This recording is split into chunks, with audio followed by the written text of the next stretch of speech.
Welcome to Salaam Nerds Podcast. We do reviews and recaps of nerd culture, reality TV, and current events from this week. Yo, it's Salaam Nerds. My name is Dean, aka Watson Dean. I'm here with my boy Chad. We drop live episodes on YouTube on Sundays, Tuesdays, and Wednesdays at 10:30 p.m. Eastern. All episodes can also be found everywhere podcasts are found. Thank you to all our supporters.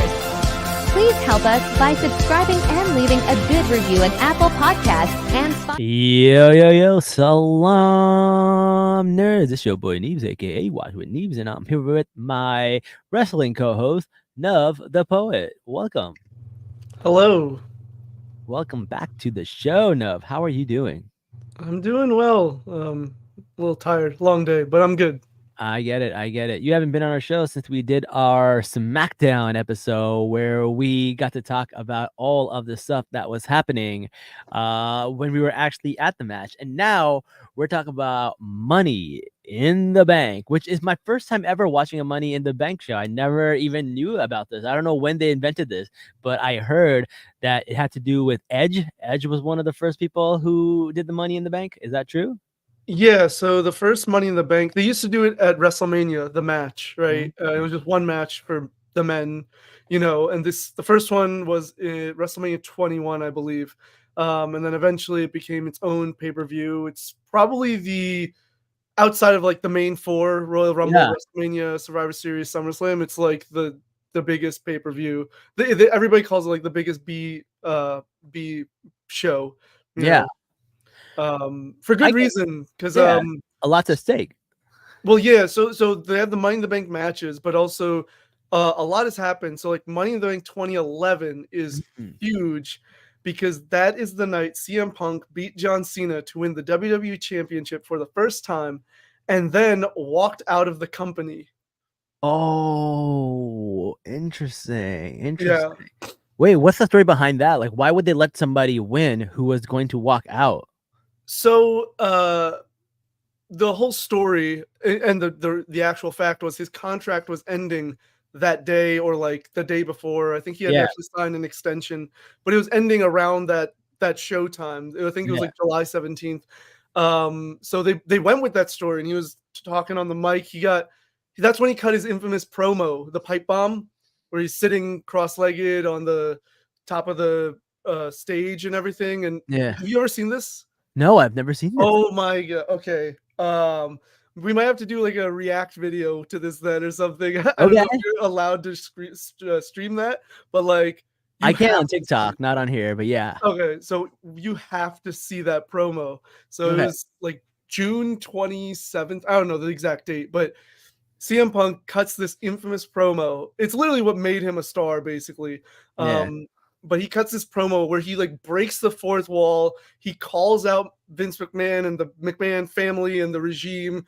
He gives shout outs to like ROH, Ring of Honor, another wrestling company, some like other people that were not part of the company at the time. Yeah. And like pretty much like just lambastes the WWE. Did he cut off his mic? Not for like 7 minutes. Wow. And so he does that. It gets him suspended in storyline. But then John Cena wants him to be unsuspended so he can have this match because he won the shot to face him. Yeah. So McMahon makes it, okay, if you lose, then you are fired, John, because CM Punk's saying, I am leaving. I'm not signing. Obviously, he does re-sign with the company. And he signed like that afternoon or like some say like an hour before the show, so Sunday morning, because that's when pay-per-views were still Sunday, he was like gone. He was done with the company pretty much, but he resigned. So anyway, they do this storyline of he leaves the company. They introduce a new title. He comes back to have a match with John at SummerSlam to determine like the undisputed championship. It should have been really amazing. It was amazing up till that show, Money in the Bank 2011. They have a banger of a match too. Easily 5-star match. Him and John Cena, incredible. And then it's supposed to be this whole storyline. It gets very muddied and doesn't end really well. But that moment of him winning, it's great because Vince McMahon comes out. He like calls for Del Rio, who had Alberto Del Rio, who had won the Money in the Bank earlier that night, to like come and cash in. He's like, "Come, get, send him out of here, cash in." And Punk kicks him in the head, and then he walks out through the crowd, blows a kiss to Vince McMahon, and is gone. In storyline. Oh, so he was supposed to lose the belt. No. Oh. No, but in storyline, they were trying to show it like McMahon was trying to do everything he can to hold on to the title, So he's like, okay, CM Punk won. Let's get Alberto out here to cash in, but Punk evaded that. And it was just like this whole, it was like, we didn't know at the time that he had re-signed, right? So for fans, it was also his first time winning the WWE Championship. Yeah. John Cena in the middle of the ring. This was a time when Cena was at his peak in winning. It was the LOL Cena wins meme. Yeah. So we're like, he's facing John Cena. He's supposed to leave. Guys who are leaving the company never win, right? Yeah, so sure. This whole thing, and he wins. So it's just a shocker of a month from the time he cut that promo to the time of that Money in the Bank 2011 show. Yeah. But it was kayfabe. Like he resigned, so he never really left the company. Yeah. Okay. But like for the time that he was gone, which was like a week, he was like showing up to different places, like WWE shows up at Comic-Con, right? They have wrestlers and stuff. So I think Triple H was doing a panel, and Punk showed up in the crowd and like asked a question. It was just like, "Oh, when are you going to put Zack Ryder on television?" Because Zack Ryder was really building momentum at that time. Yeah. So it's just like stuff like that, and we wanted to see more of that, but Vince McMahon and his impatience led us to Punk returning like a week later. That's so cool. The other thing is like I always see wrestling at Comic-Con, but I never go because I wasn't interested. But now there's like one extra thing that I'm into that now I might go and enjoy. So that'll be really, really cool. Yeah, I met a few wrestlers when I went to New York Comic-Con in 2017. Yeah, I saw Rikishi at Brooklyn Comic-Con. He was just chilling there. Oh, nice. Yeah, I've met Punk at a couple of like smaller cons actually. The one I went to was called Ace Comic-Con. I have the photo right here actually. But yeah, I've met Punk. I've met a couple of wrestlers. I met Ryback, which not necessarily the biggest brag, but okay. But okay, speaking of CM Punk and John Cena, how about John Cena announcing his farewell tour? How about that? I know you're not a big fan, and I have actually missed all of John Cena, like from the beginning to end. Like he was somebody in my peripherals. Like I would be like, oh, I've heard of him. I know he was like a fake Eminem for a while, then became like this big huge star. Then I know like he did a lot of charity, and then he became in movies. But I never actually followed him in a match. I saw one match of his and it wasn't very good, and I don't know anything about John Cena. So from beginning to end, I missed an entire John Cena era, to be honest with you, because like so insane to think about. The second you said, I was like, oh, you're right, you haven't watched the last 20 years, and that's literally Cena's career. That's like because Cena was just brand new when I stopped watching wrestling. He just started coming out and doing rap, and he was like a heel kind of. He was like mocking Eminem, and he wasn't like over yet. And then I just stopped watching, and then I come back and he's gone, and he comes back at WrestleMania as a like a surprise thing. So like I both times, me leaving wrestling and me coming back to wrestling, I see John Cena, but not as John Cena. It's just really funny. So yeah, that's so. I don't know how people feel about him. What people think about him. I don't know, but apparently a lot of people respect him. They say he got WWE through a time where not a lot of other people could have gotten WWF through it. Like it was a PG era, which was very difficult, off the heels of Attitude Era. I don't know. A lot of people respect him. A lot of people like him. I know a lot of people also do not like him, and I think you're one of them. So I'm very curious to hear what you think about that. I think about his Yeah, I'm not a John Cena fan. I've always honestly been indifferent to him in general. Yeah. Like I enjoyed his rapper gimmick. Like he was entertaining then, his rhymes were crass and silly, and like especially early 2000s, you can imagine the kind of stuff he's saying and like how people are vibing with it. But like if you look back on it, a lot of it's like homophobic, transphobic, misogynistic and stuff.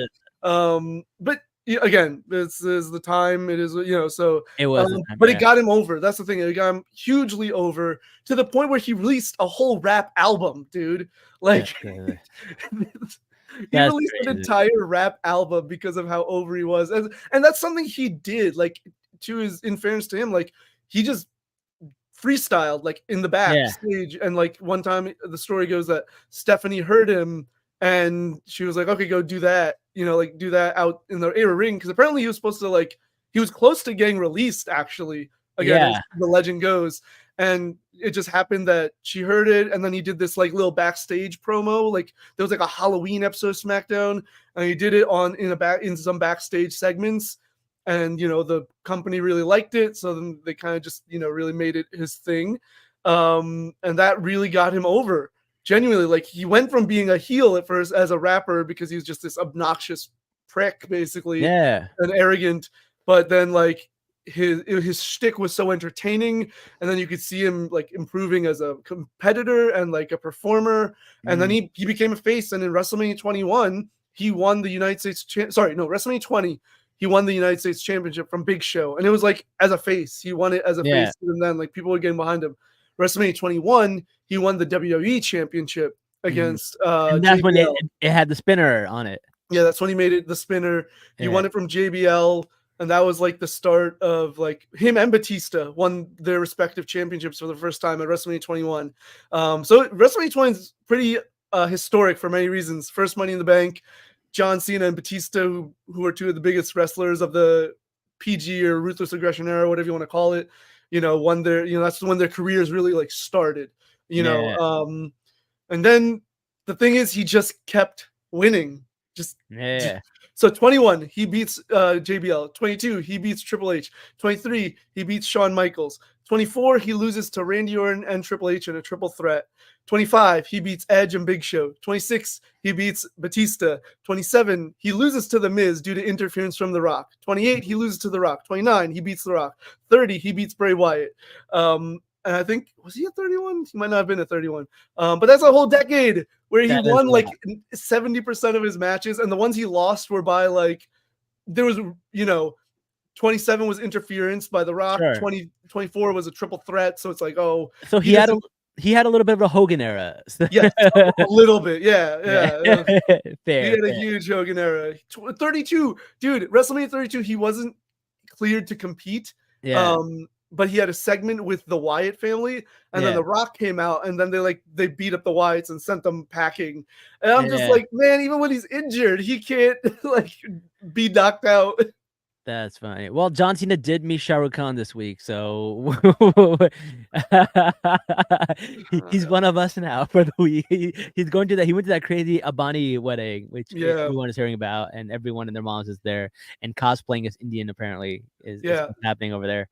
So all this is happening, this decade plus, and then in like 2015, he wins the United States Championship, right? And he starts doing an open challenge. So every week he's coming out and saying, whoever wants to face me for this title can come out. And then you're getting people like Sami Zayn and Kevin Owens and Stardust, who's Cody Rhodes at the time. And you're getting like Zack Ryder and like all these like lower card guys that face him. And he's putting on decent matches, I will say, though he still had some weird things. Like he used to try to do this springboard stunner. He's not good at it. It did not look good. But people were like, hey, he's making an effort to expand his repertoire. Because during that like decade of like dominance, he was there was a term given called the 5 moves of doom. Where it's the shoulder blocks, the protoplex, there's the slam, the 5-knuckle shuffle, the attitude adjustment, and the STF. Which is what our tooth does now. So then people are like, oh, he can do more, and like a lot of people started to appreciate him more. I am not one of those people because in my mind, it gave other guys spotlight, but it didn't really help them, to be honest. Like they still lost the match, right? And I skipped over the biggest thing, which is like the core of my frustration.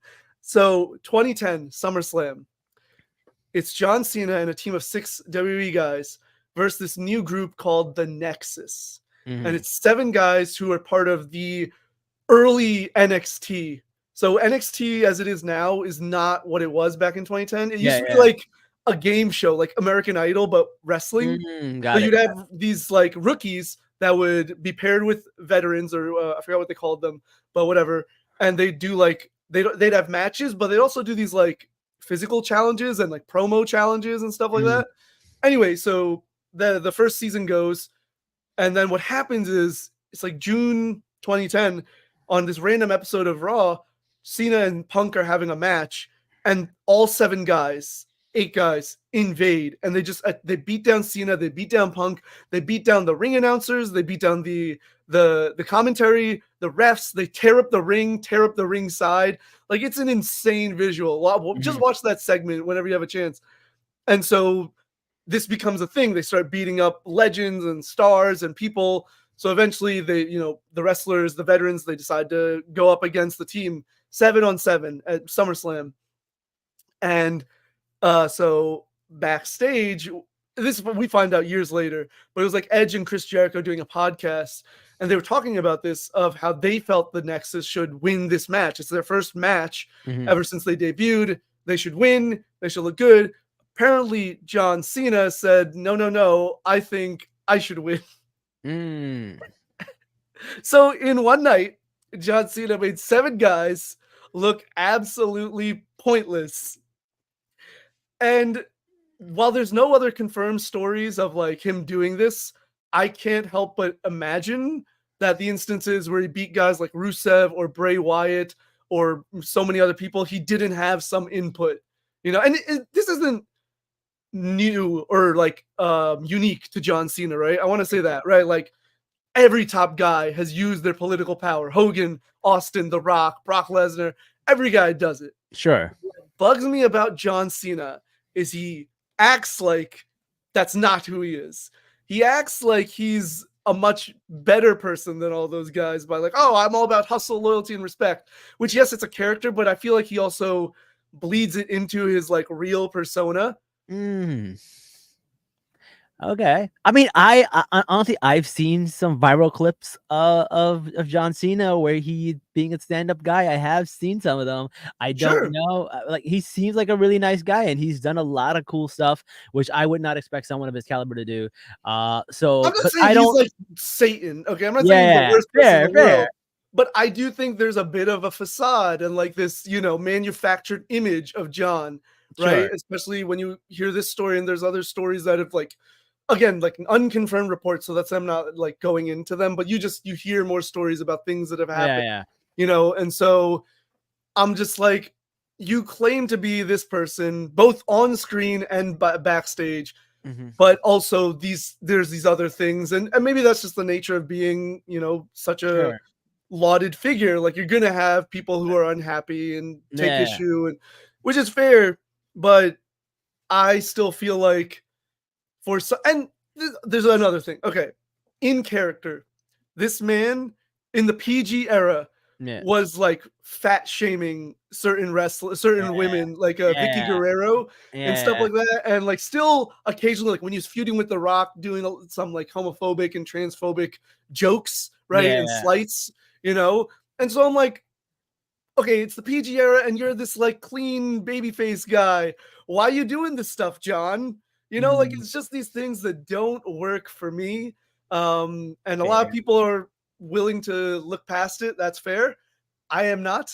I am one of those people who have literally watched all of John Cena's career Yeah. and am tired of John Cena. So Okay. I am actually glad to hear that he won't be around much longer. Oh shit. Okay. Well, here's the thing, right? I do think that there is, and I'm just playing devil's advocate, Yeah. because I'm not as close to John Cena as somebody who actually like has been watching for the last 20 years, but I do know that he has a huge, really strong, passionate fan base with little kids, Yeah. and I know he does a lot for them and stuff like that, and I understand why somebody would be like, hey.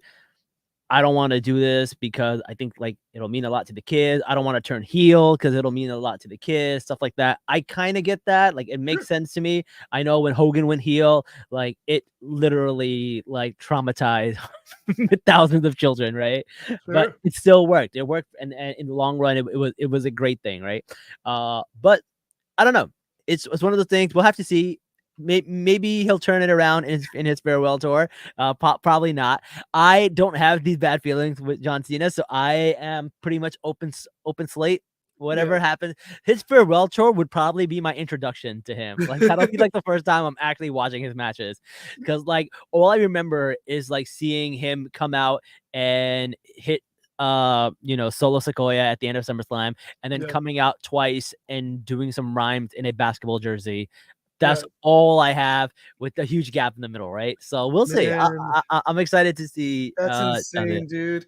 Yeah. And I just want to say, I've never actually advocated for Cena to turn heel, funny enough. Yeah, I was like, yeah, you could do it, but I just wanted to see some character development, sure. some character progression, right? It didn't have to be a full on heel turn. But Yeah, like, so for example, he loses to The Rock at WrestleMania 28, right? yeah, And he like before the match, he had cut this promo with The Rock, and he was like, "I have to beat you because if I don't, like, what does that say about me? Like it shows like I'm not who I say I am, or whatever it was. I forgot the reasoning, but he was just like, I have to beat you, otherwise, like, it's game changer for me, right?" yeah, So he loses to The Rock, and I'm like, oh, this is a really cool opportunity to take John Cena down a journey of like self exploration.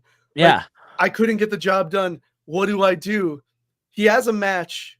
He comes out the next night. He cuts this like impassioned promo about losing. He gets interrupted by Brock Lesnar. Brock Lesnar returns for the first time in like 8 years or something. mm-hmm. Sets up a match between them. It's this bloody affair. Like Cena is literally like bloodied in the match. Extreme Rules Yeah, 2012. Brock Lesnar's destroying him most of the match. Cena wins at the end of the match. And I'm just like, my man, just lose more than once in a row. Like, if this was so bad, like you could have done this whole like, oh, he's so fixated on his loss to The Rock that he couldn't overcome now the beast. And it's just like loss after loss, challenge after challenge. He can't rise up, right? yeah, that'd be cool.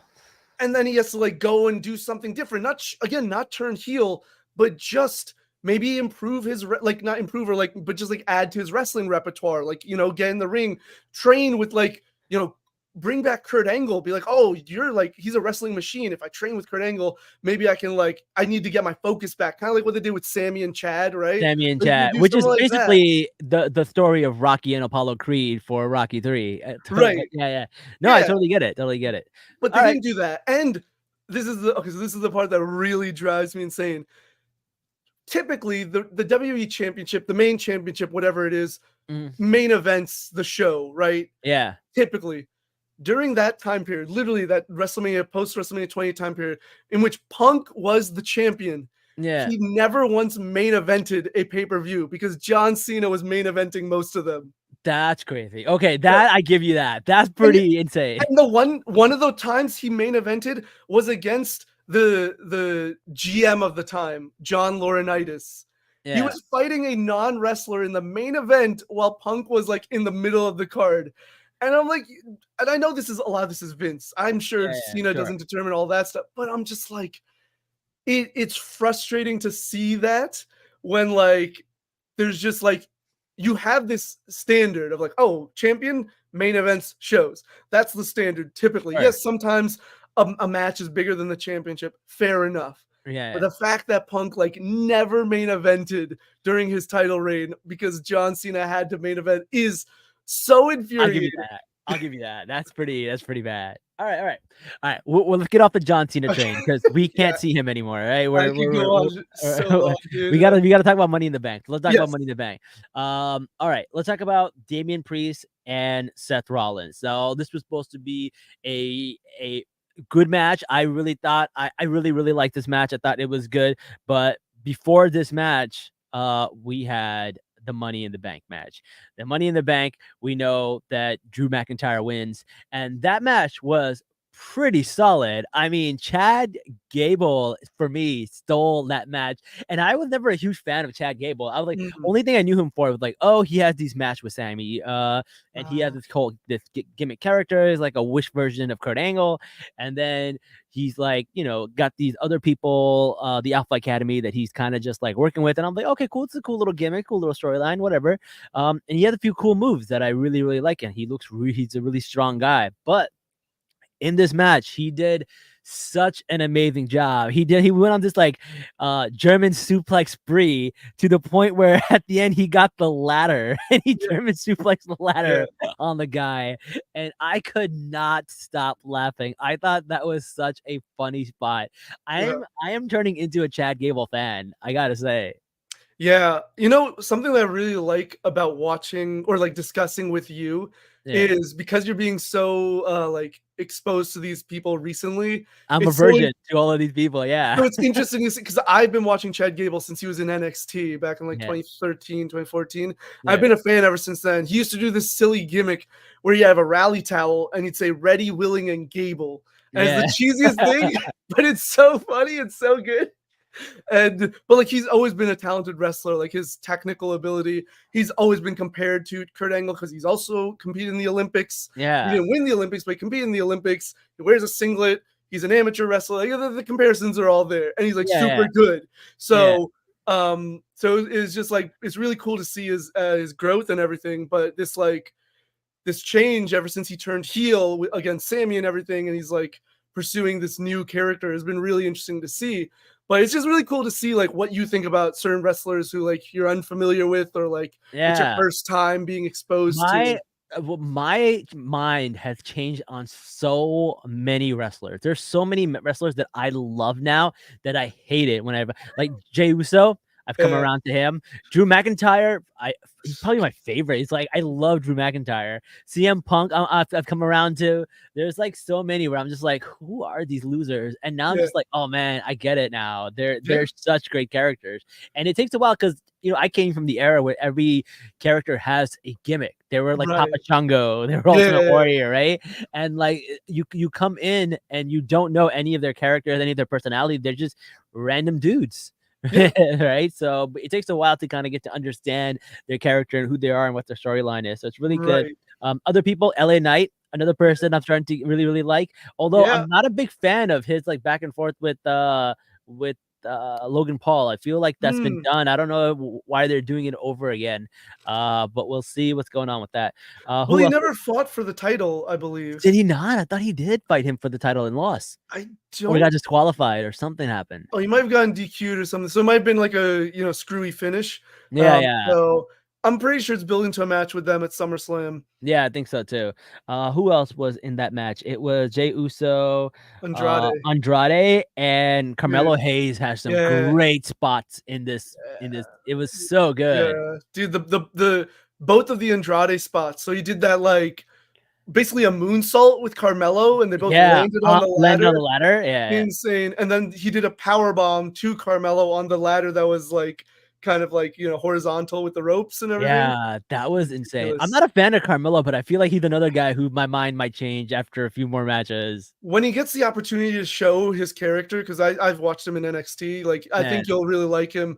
Like in NXT, he was always doing this thing. So he was NXT champ, and he would before like big matches, he'd do this whole like spiel where he'd show like a jersey with yeah, like the wrestlers' names that he's beaten. So yeah, we just have the jersey like on the screen. There'd be jerseys because yeah. he's very like into basketball and sports and everything. So he kind of like took that energy. So he just has like their jerseys hanging because he's like retired them or whatever. Basically, yeah, it's just like Funny. cool stuff like that. But yeah, he calls himself him. So he's really talented in the ring as well. So yeah, I Yeah, think a yeah. few more matches with him and you'll turn around. Andrade was bloody. His back was like shredded in Yeah. this match. I saw that. I was like, damn. Like, I don't care if these like ladders are made of aluminum. That stuff hurts, man. That's they went through some pain. I don't know what they're landing on, but it hurts. That's all I know. Yeah, yeah. And then there's obviously Drew McIntyre. Yes. I knew he was gonna win. I had a feeling. I did not know that he was gonna cash in that day. I know Yeah. I think he said he would, but I was Yeah. like, oh, do you think that was a waste of a Money in the Bank for him, for like not for him as the character, but for WWE as a storyline to just give Mm, away on night one this Money in the Bank? you know,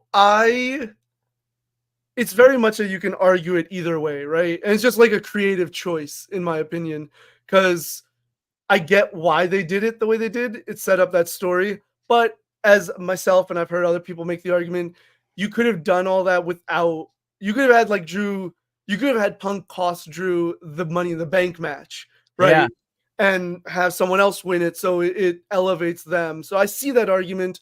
I do lean towards that, but I don't hate the decision to like use it because it is also just a storytelling device, right? Money in the Bank is a storytelling device. Yeah. And they decided to go this route. Like I said, it's a creative choice. Other people feel like the another route would have been better. And is there really a right answer to that? I don't think so. I don't mind it because I feel like him losing Money in the Bank is one thing, but him winning Money in the Bank and then getting so close to the championship belt again and losing it, it feels like it's more at his fingertips, right? When he Right. loses this way. So Exactly. I enjoyed it. I liked it a lot actually. No, So and that's why I think it's like I get people's argument for it being like what I just said, where gets cost Money in the Bank. But to your point, like having him lose the actual opportunity to like yeah. that's way more effective for that story, you know. The way this is like the best feud in WWE. Like 100%. it's so good. Like you can feel the hatred, and the whole thing is done while CM Punk is on the injured reserve. That Yeah. is so insane to me. Like it's literally the best storyline. Yeah. No, Uh, that's what makes it so great though. Like if they were just having a bunch of matches and also like if they had all the back and forth plus promos plus matches, it would actually not be the same. But the no, fact that they haven't had an actual match or actual like fight, because I don't think they're gonna have a match. A lot of people are predicting it's gonna be what's called an unsanctioned fight, yeah, right? So it's not actually like an official match, and they yeah, like sign, like oh anything goes and no one's liable for whatever happens. Like those are the rules of the unsanctioned fight. But yeah, like that's what people think is gonna happen, which makes sense. They need to do something. It has to be like a last man standing or a Hell in a Cell or something brutal. Like it cannot yeah. be okay, regular, It doesn't even regular. have to be for a belt because I feel like No, this rivalry, it's so big that there's no championship belt needed for it. It's just no, so good. yeah. It's fantastic. Well, what did you think about Seth Rollins pinning Uh, Damian Priest and him not kicking out, and then the music turning on like 30 seconds later or whatever? yeah. Do you think they missed the spot, or do you think it was meant to be that way? Or do you think he forgot to kick out? What do you think happened? I think they mistimed the music or something. Like I mean, I don't know for sure. No one knows honestly, other than I guess Damien, Seth, the ref, and Triple H. Yeah, But I honestly think there was a miscue with the music or something. yeah, Uh, and so I get why like maybe that's why Damien didn't kick out. yeah, Some people are like, oh, he looked like he got knocked out for real, and yeah. but I don't know. I mean, I haven't looked back at the tape, so I'm not, Well, but here is a rumor that I've heard is that right before the match, he tells the Judgment Day to not interfere, and then we see a close up of who the Finn Finn Balor, Balor, and Phil Balor says something, and he has this look, and people are saying that there is wiggle room to say that he paid off the ref to make it, and it's yeah, believable. They had that close up shot of yeah, Finn Balor, never explained why it was. He still didn't. Nobody from Judgment Day interfered, and it could have just been like, "Hey, they did interfere," just in yeah, a way that we don't know about, and it's revealed much later. I think that would be a great way to kind of just like answer that question, and also like put things like the long game, right? It's a long game that they're playing, yeah. and have the story unfold. I think that would be really good.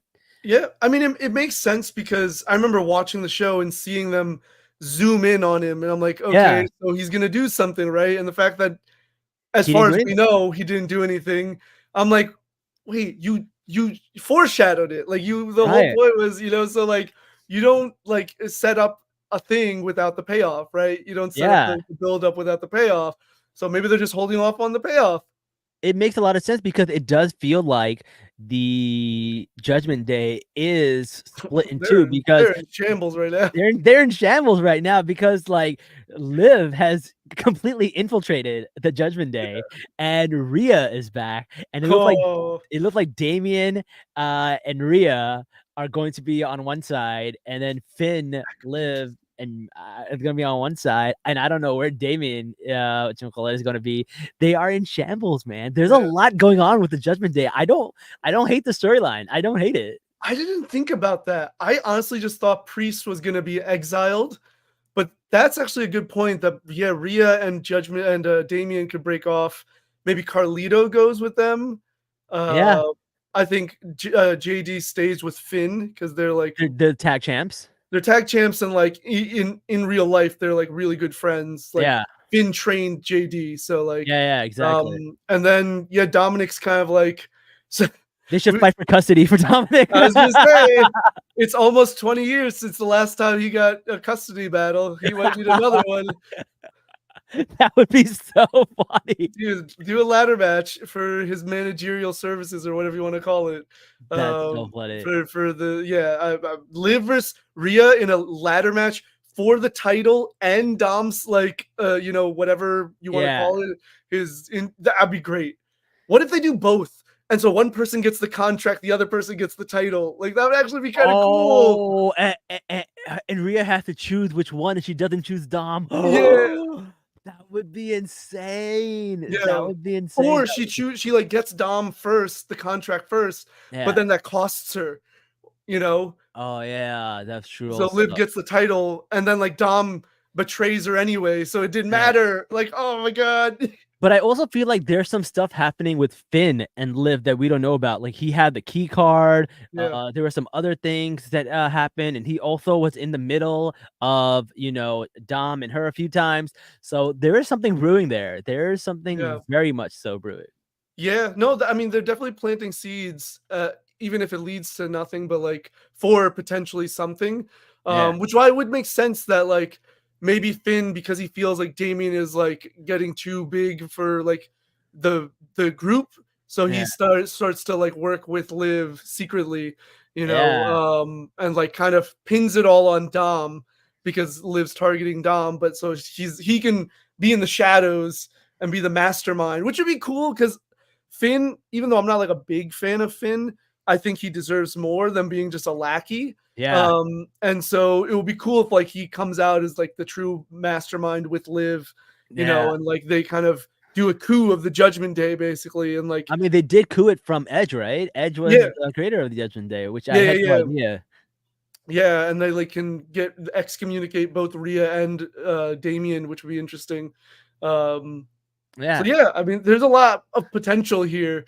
But we've all heard Damien say that like he doesn't need the Judgment Day, the Judgment Day needs him, right? That was some shit too. So yeah, I think it would also be based on what they've done on Raw already.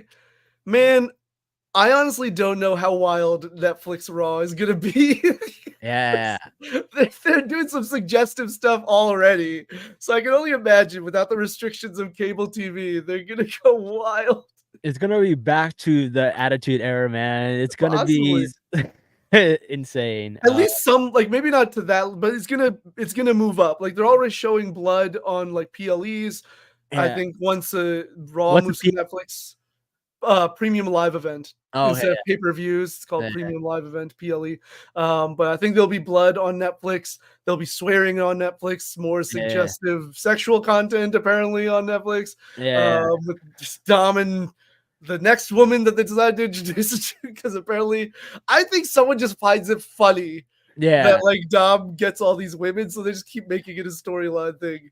It's so funny, man. I thought that's really funny. Speaking of women, let's talk about the women's Money in the Bank. That was the best match of the night. That was so insane.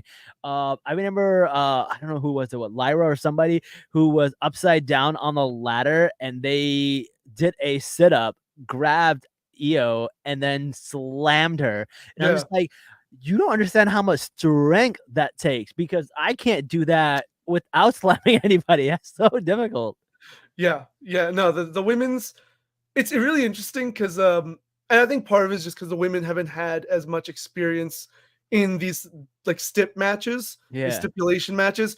So it can sometimes be a bit sloppy, Yeah. but when they hit their marks, my goodness. Like Yeah. I don't know if you saw the photo of Io and Zoe like Yes. mid-air falling. Yeah. Insane shot, insane spot, and it's one of the reasons I love Io. Io Sky is like one Io's of the best great. wrestlers.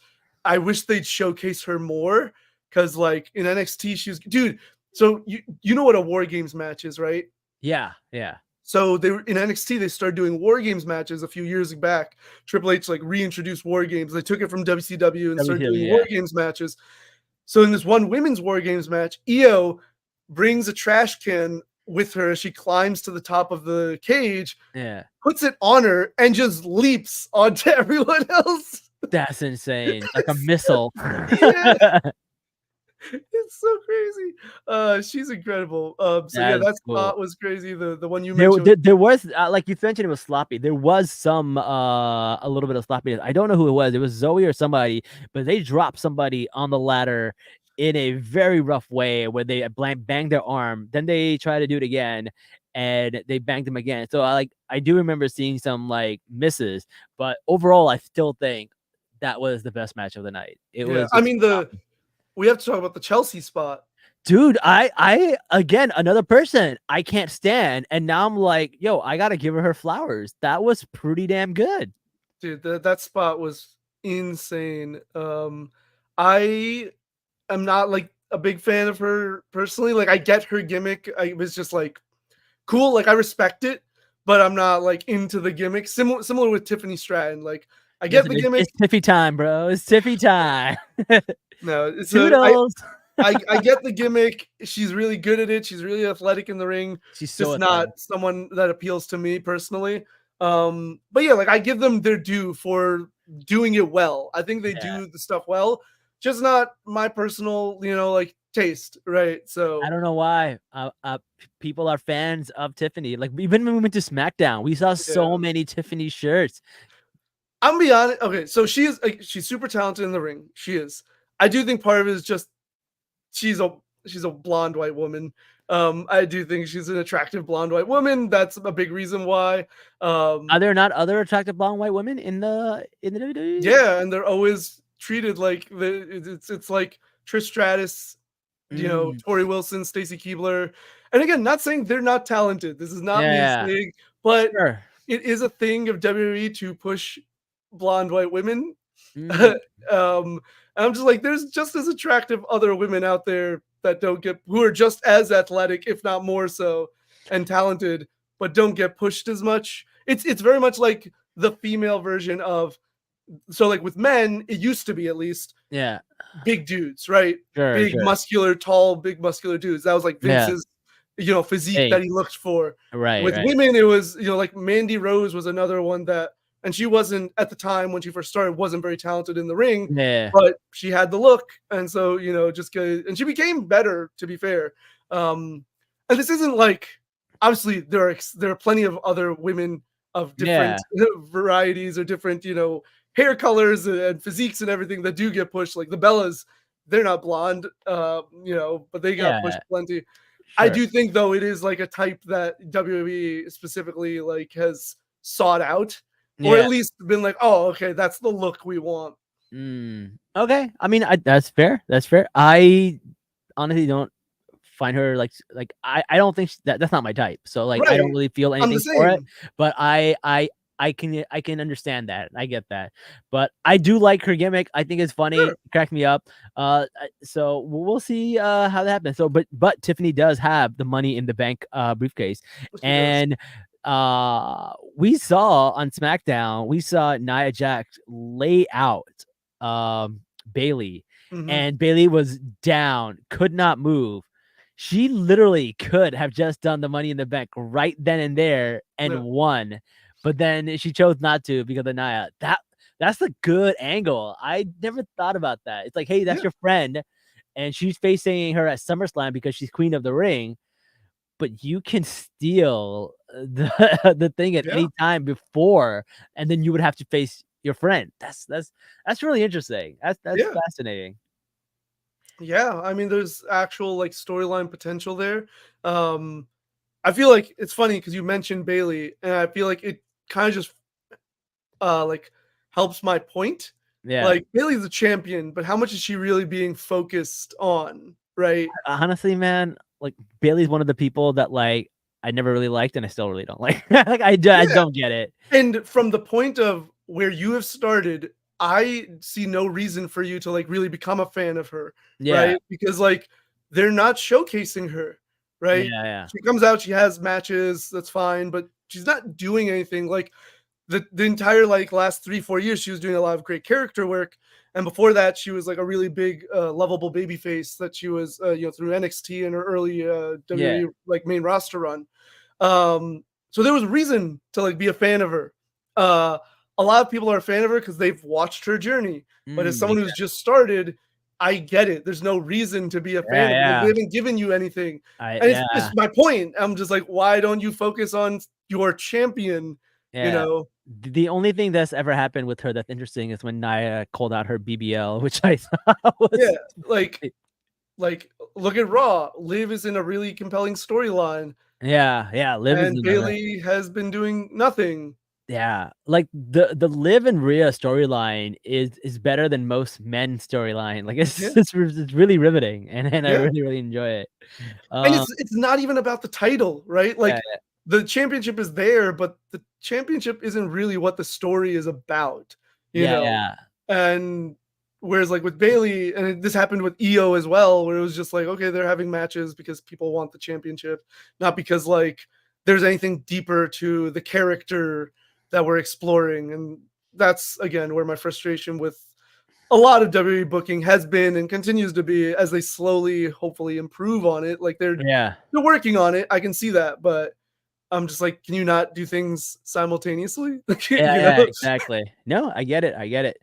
All right. So the other thing that I wanted to talk about, um, let's talk about okay. So for the last 3 pay-per-view events, my favorite match has been a Sami Zayn match, but I cannot say this was one of my favorite matches of the night. Yeah, Are we losing the Sami Zayn steam? Because he beats Braun Breaker yeah, clean, which a lot of people were like, okay, we're getting this idea that Braun Breaker is this Goldberg type unstoppable character, and we don't see like Sammy win by the skin of his teeth. He wins pretty cleanly.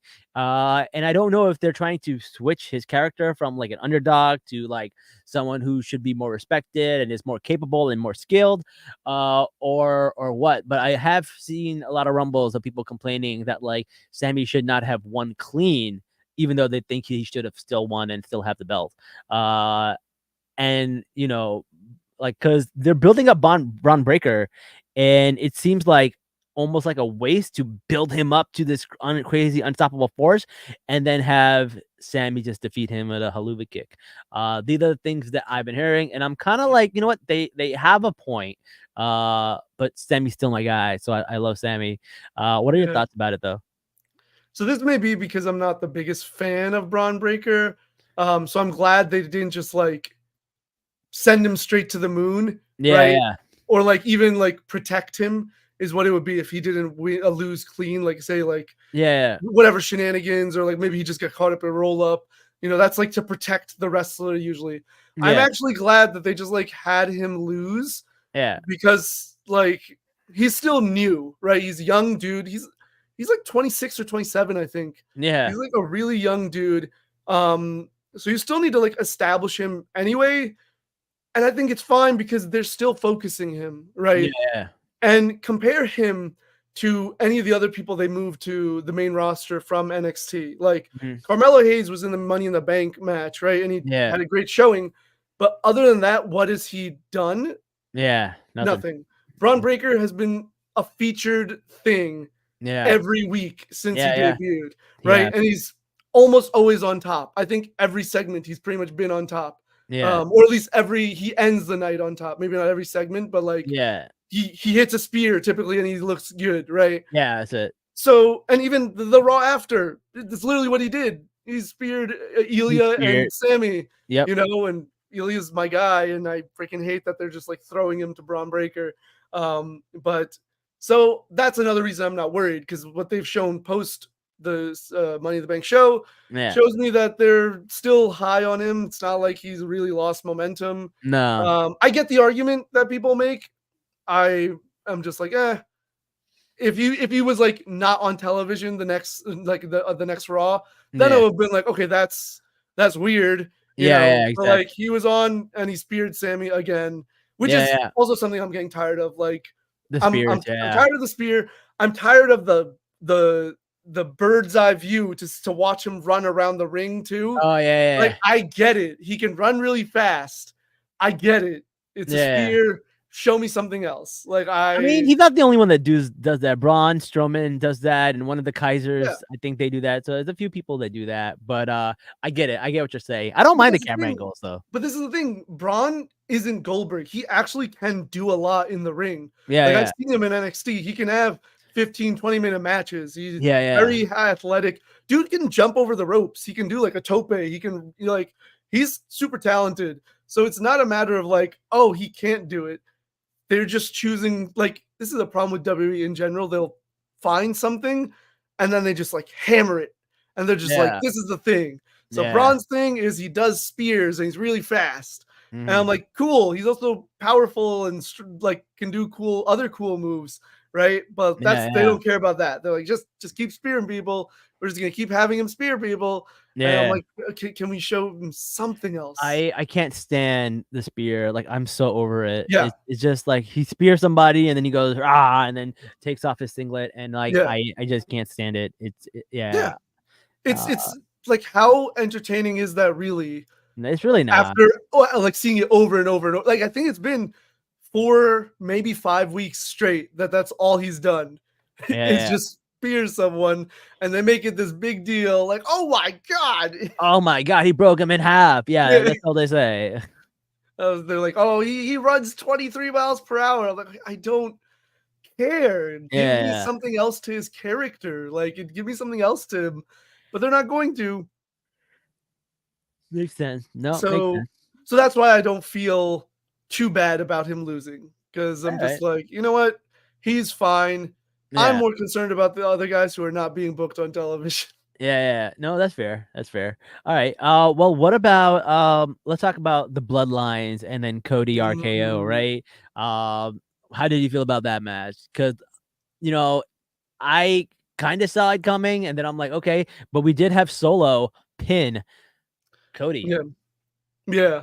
Yeah, I think that was the expected outcome and kind of had to be the outcome if you want to really Prolong the legitimize storyline, Solo. yeah. Prolong and legitimize Yeah. Solo as like, even though no one takes him seriously as the tribal chief, at least in storyline, right? We got Like, some people in the comments who acknowledge him. you're the only dude to acknowledge Solo as the tribal Brown Boy chief. Wonder. He acknowledges Solo. That's crazy, dude.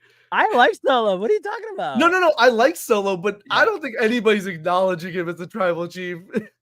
Listen. I've known Solo as the tribal chief longer than I've known Roman Reigns in this round. It's from my perspective.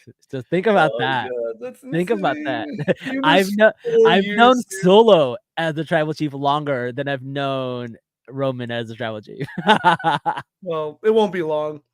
I anticipate Roman returning at SummerSlam.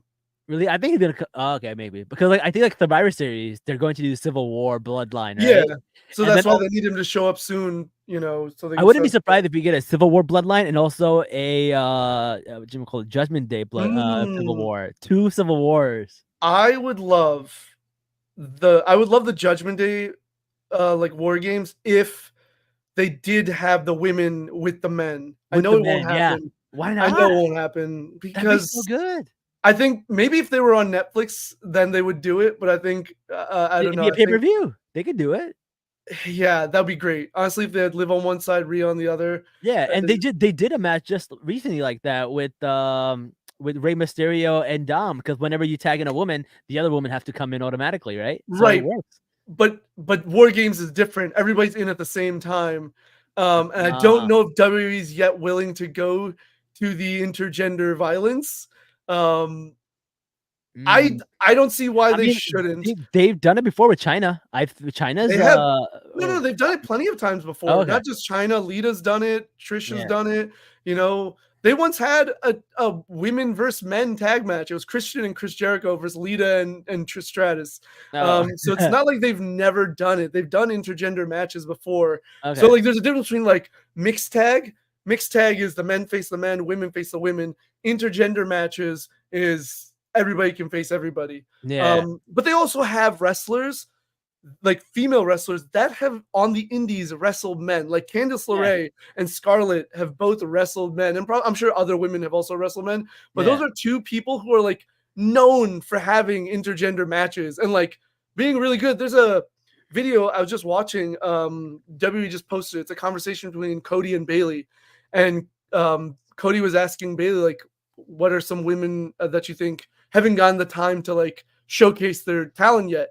And Bayley says Candice LeRae, and Cody's like, yeah, she suplexed me once, and it was one of the like craziest suplexes I've ever gotten, you know. So it's like, and fans know, at least like a lot of fans that watch the indie stuff know that like people like Candice can go against the men. So it's very possible.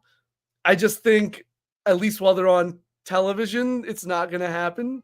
That's so weird because it's not like UFC where like the weight matters and like you're actually fighting somebody. It's still a dance. It's still like produced. It's still almost like scripted, right? So like it doesn't make a difference between like I would say the Big Show versus Rey Mysterio or like a man versus a woman. I feel like it shouldn't matter.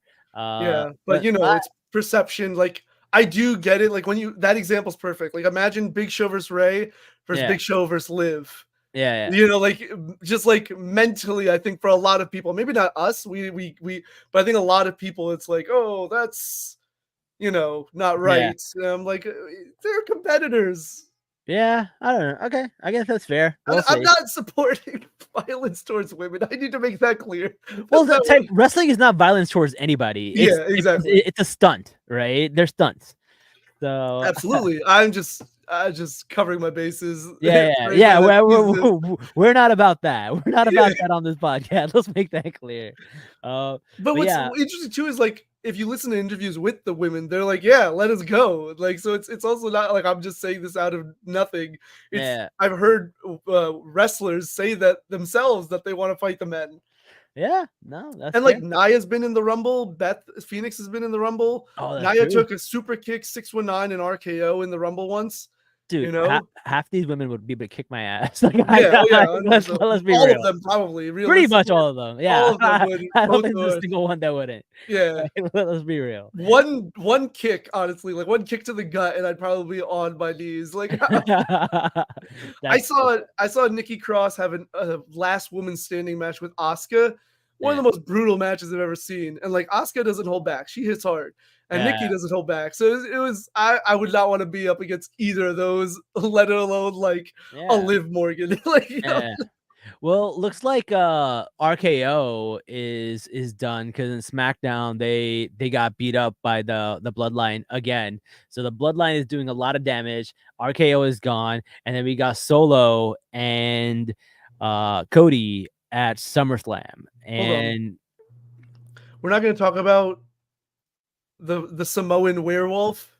The Samoan werewolf. Jacob Fatu. Yo, I like Jacob Fatu. Oh, yeah. I don't like the other two. I don't really get. And like I think like one of them botched like a couple of low blow. Oh my god. Blow, gave the other guy a concussion, man. That's crazy. Yeah. But no, like so similar to like Braun Breaker, they are displaying Jacob Fatu as like the guy. But he's like entertaining. He's a big man, but he's doing flips off like the top rope. Yeah. He's doing these amazing moves.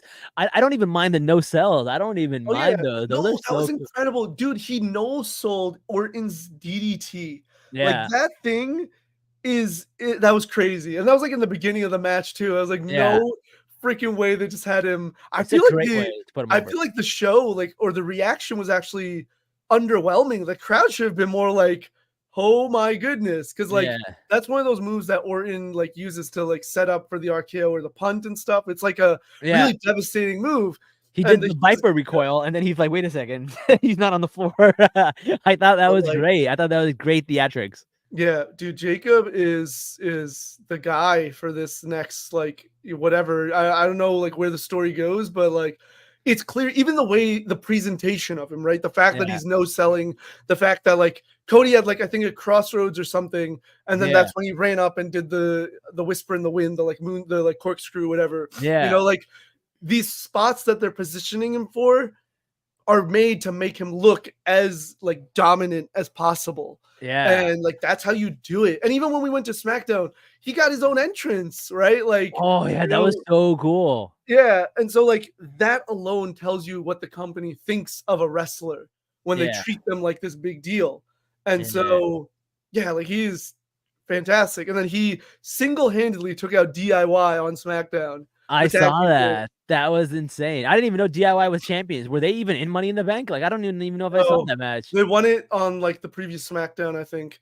Oh, okay. Yeah, I was like, I didn't even know that happened. That Yeah. was that is one of the most least interesting storylines. The Austin Waller and Unfortunately. all that stuff. Yeah. So no, I thought that was really cool. I love me some Fatu. I thought that was really, really good. That was some solid stuff right there. Yeah. I mean, it's no, they every time I think the Bloodline storyline has like run its course, Yeah. they find some way to reignite it kind of Yeah. thing. You know, so like when it first started, it was Roman trying to get the Usos to, you know, fall to his like rule, to submit to his rule. Once that got through, it was like them just like cheating, beating people up, winning for a while. Mhm. Then Sammy got brought into the fold. And then for like 9 months, you had this Sammy trying to be accepted in the bloodline, being accepted, then being like pulled away from it by Kevin Owens and their whole saga. Yeah. And then you have Jay leaving. And then it's like, okay, then it's the Cody storyline. And now it's Solo. And now it's Jacob. And like, when's Roman gonna return? Like, there's always something. I know. That And then the keeps Paul you- Heyman getting thrown to the table. It's crazy. No wise man. Yeah. So like I'm like, oh, this is getting stale, this is getting repetitive, and then they do something like bring in freaking Jacob Fatu. It was insane, dude. Jacob Fatu is insane. That's crazy. I don't even know who he was. I have no concept. I have no stuff, but just his performance is wild. Loved it. He is solid. And he's like the only person I look forward to. I like Solo too. I think like Solo. It's like I'm glad that Solo is getting this push because I think like with Roman there, he would have never gotten the limelight. So I'm glad that he's getting it. But also like when Roman comes back, it's gonna be back to the. But that's why this is also so smart. Of like, okay, Roman lost. They wanted to give him a break anyway, right? Like just like dude's been working. I mean, I know he works part-time, but still he's carrying the company for 4 years basically. Yeah. They want to give him a break. So a natural story thing is like, well, there's like a vacuum within the bloodline, and Solo fills that vacuum. And so then it also gives him the opportunity to like cut more promos, be in the spotlight more, while also building the storyline that like whether it was intended or not, the crowd wants Roman back. Yeah. You know, and now they're just gonna go with it where it's gonna be eventually it's gonna be a bloodline civil war. That's gonna be great. Again. Yeah. No, I'm looking forward to it. The only thing we didn't talk about because they didn't really have it at Money in the Bank, but they did have it on Raw, was the Wyatt Sick. We're getting more information about them. When do you think we're finally gonna get to see them? This is a great question. Maybe SummerSlam, just because SummerSlam is one of those big shows. Because I don't know, but it could be anything. But yeah, I'm loving it. I'm loving. Only thing I don't understand is why are they going after Gable? Yeah, I mean that's what it seems like. Yeah, we don't know for sure though, right? Because I would say that would be a bit of an, even though I love Gable, I feel that would be a bit of an underwhelming thing. Yeah. If that was like ultimately what they did, unless there's story to it, right? Like I don't know what that story could be because I don't have a clue what the Wyatt Six is about and like what their purpose is. And so if their purpose is to like, I don't know. I can't even fathom what their purpose is right now or what it could be. So like that would have to be a really good reason for targeting Gable, right? Yeah. Um, so I don't know. We'll see. Uh, but that could make sense just because like I don't see them getting involved in either of the world title pictures right now. Yeah. So I don't know. I'm curious though. I am curious too. I do like the fact that like when Jey Uso won his match, he looked at the crowd, yeeted, and limped. I thought that was so funny. That is the funniest yeet he's ever done. Dude, it's a small thing like that, but it's good because there's so many times, even when Bray Wyatt was around, where the lights would go out and everybody just, what's going on? The wrestler would just stay in the ring and then they get beat up or whatever would happen. I like that Jay and even Chad is like, okay, I gotta get out of here. Like, I Yeah. like that there's this like realism of like, it's like a horror movie, but like they're not being Exactly. horror movie characters where it's like, oh, let's go towards the noise. Like, no, let's get out of here. Yeah, there's this one thing where like they're both arguing. They're like, you know what? The Wyatt should really be coming after you. You stole their fireflies, and he's like, wait a second, don't blame this on me. Yeah. Exactly. And I'm just I, like, yo, that's good. And like, but I like the fact that people are being real. Like, yeah, if I saw those creepy dudes and like I see smoke and lights go, and I'm not even waiting. I'm gone, dude. I'm not getting near Nikki Cross with their VHS tapes or anything like that. yeah. No, that's great, man. I am looking forward to this. Sorry guys that we filmed this a little bit late. I know usually we do it on Tuesdays, but we're also doing The Bachelor on Tuesdays, so this had to take a little bit of a backseat.